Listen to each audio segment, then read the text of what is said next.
Ford took a huge calculated risk when they decided to go with an all-aluminum body in the new F-150. But it looks like that gamble, it's paying off. There are some things that I really love about this truck and a few things that kind of bug me. What do you say we go for a ride and I'll show you why. We tested a ruby red metallic 4x4 XLT SuperCrew fitted with a 3.5 liter V6 EcoBoost engine. The XLT is positioned between the based XL and the mid-range Lariat. The Ford F-150 is remarkably quiet inside. Boy, oh boy, is this a composed ride. It is as calm and serene and as well-mannered you could ever expect a half-ton pickup truck to be. I've driven just about all the new half-tons at this point, and I gotta say the F-150 is battling for the top spot on my list with the Ram 1500 Eco Diesel. Folks could say car-like if you want your truck to be car-like. It's not bouncy, it's not jouncy. Over uneven pavement, yeah, you do feel it a little bit, but boy, nothing like the old days. Taking 700 pounds out of this truck by going to an all-aluminum body has done wonders for the ride and handling. There are 4 engine choices in the F-150. The base model is a naturally aspirated V6.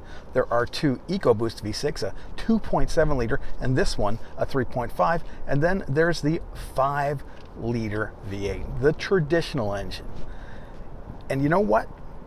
The EcoBoost 3.5 liter really doesn't give up much, if anything, to the V8. It has less horsepower, but it has considerably more torque. It's responsive throughout the range, and really, it's super fast and sick to drive.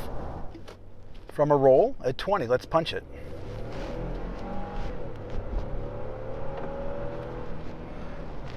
And it was about 55 when I let off. This baby is quick.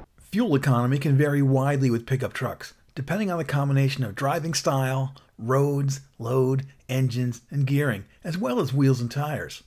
I averaged 19 miles per gallon in an easy week, landing a 22.6 mile per gallon score in highway testing with 331 gears, an empty bed, and the AC on.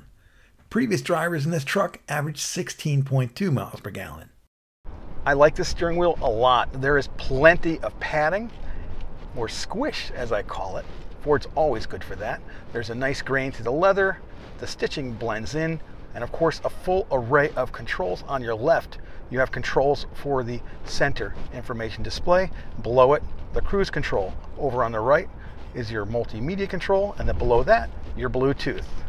This XLT was configured with a flow-through center console and floor shift with thumb button manual control over gearing. The cloth-covered bucket seats feature 10-way power adjustment, 2-way power lumbar, and 3-level seat heating.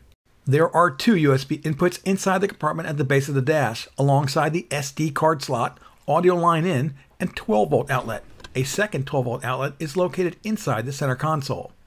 The truck was equipped with the 302A option package, which includes the sync audio system, rear view camera, reverse sensing, and a power sliding rear window. Of course, there's the flat screen in this running Sync 2. Sync 3 won't come probably until next year. So if you don't like Microsoft Sync, the BlackBerry Sync will come with Sync 3. The interior lines are angular with rounded corners, really thoughtfully designed. Lots of places to store your stuff. There's cubbies all over the place.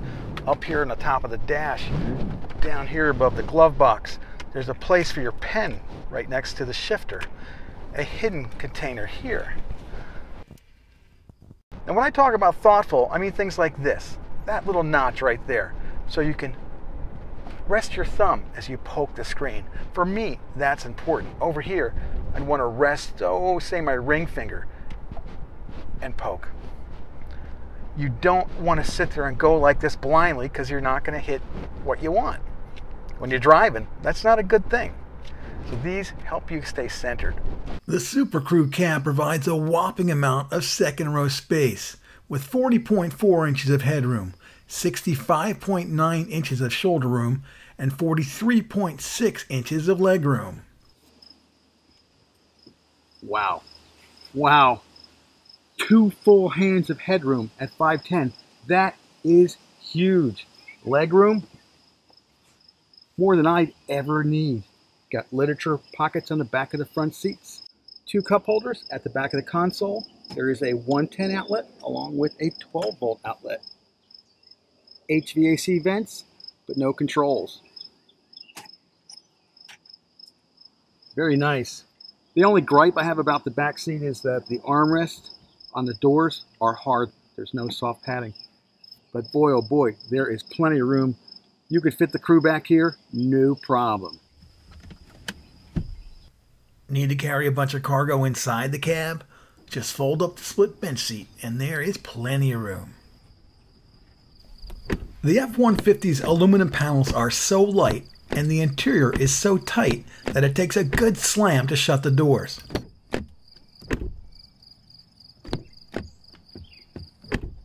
Now I'm going to open up the door on the other side.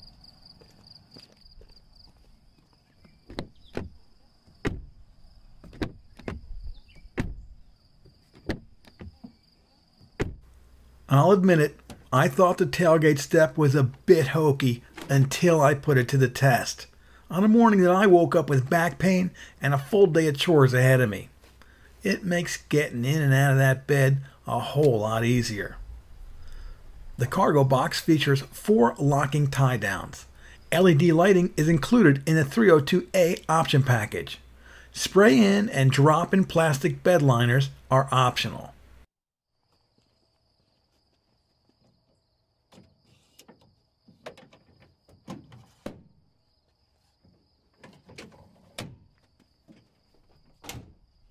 I'd be thrilled to have an F-150 in my driveway. This is a stunning truck, but it's not perfect. The biggest shortcoming?